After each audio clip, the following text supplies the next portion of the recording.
a lot of people talking, and you've had a lot of public meetings already about this, but the idea of a new joint middle school, Belton-Honea Path. Tell me why that need has developed and where we are in that process. So this started back in 2022. We did a facility study district-wide, all 7 of our schools, and really the result of that was that our 2 middle schools, which used to be former high schools, have the most repairs and the replacement needs. And so this facility study looked at plumbing, electrical components, some infrastructure, roof structures, things like that, flooring issues, and just identified that we would need to pour an immense amount of money into those 2 schools. Both schools were originally built in the mid-50s, early 50s. They've been added on to several times. If you talk to general contractors who do K through 12 construction, the industry standard is about 50 years for a public school building. Both of our middle schools are a little over 70 years old. So certainly we've gotten our money's worth out of them, and they really have surpassed their usable life for a public school.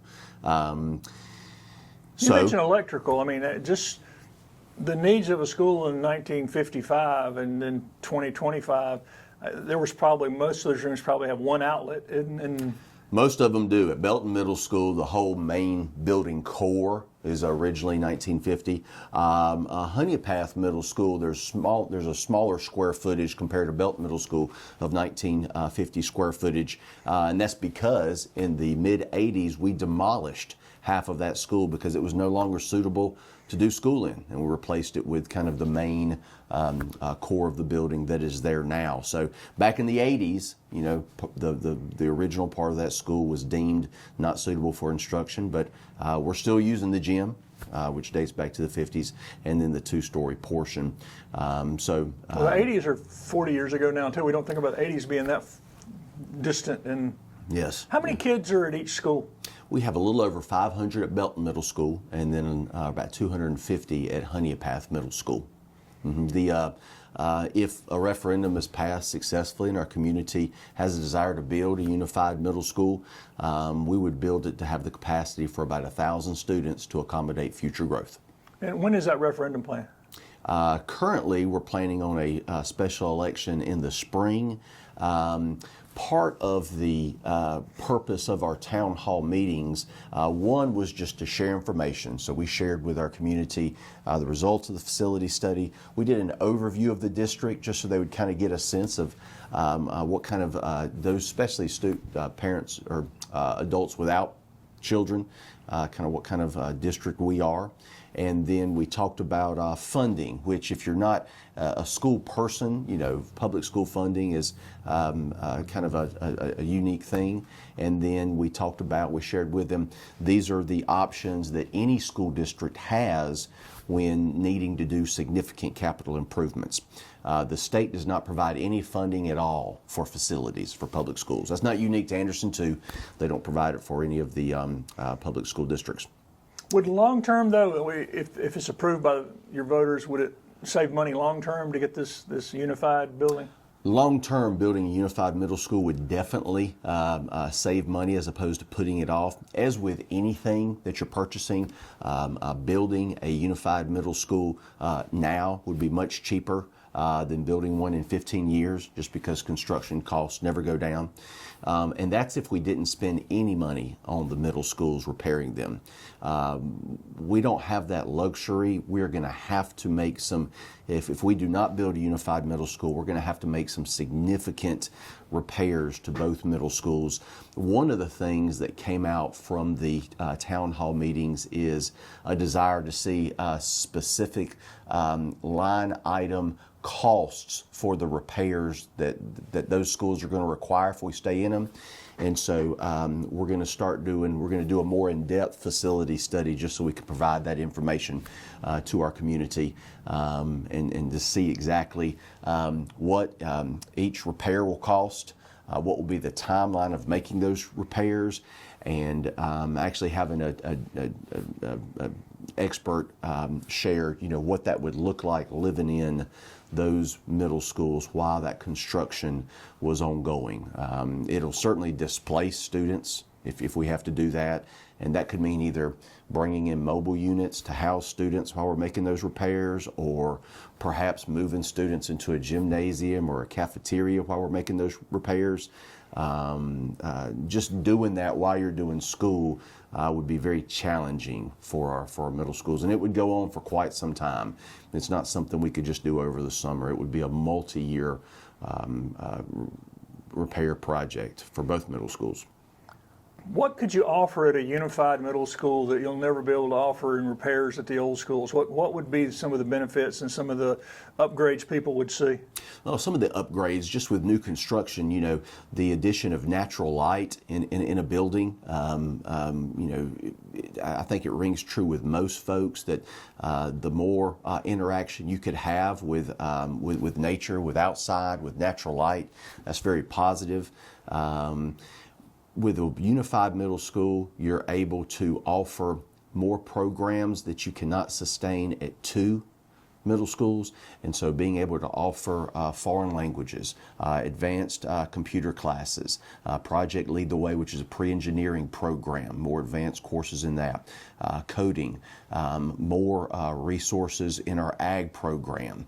We can't do ag mechanics at two middle schools. It's just so expensive. That is one of our strongest ag programs at the high school. At one middle school, you can offer things like that. In addition, with a unified middle school, just because you would have more students, you would have the ability to offer both 7th grade and 8th grade athletic teams. And so that would actually require more participation from students, and would kind of get kids plugged in with more extracurricular athletics. Would it be more streamlined in working with the high school, only having one school to do? I mean, in terms of programming and things? I think it would be more streamlined just because the high school would be interacting with just one middle school. It would also greatly encourage just the collaboration between your middle school teachers.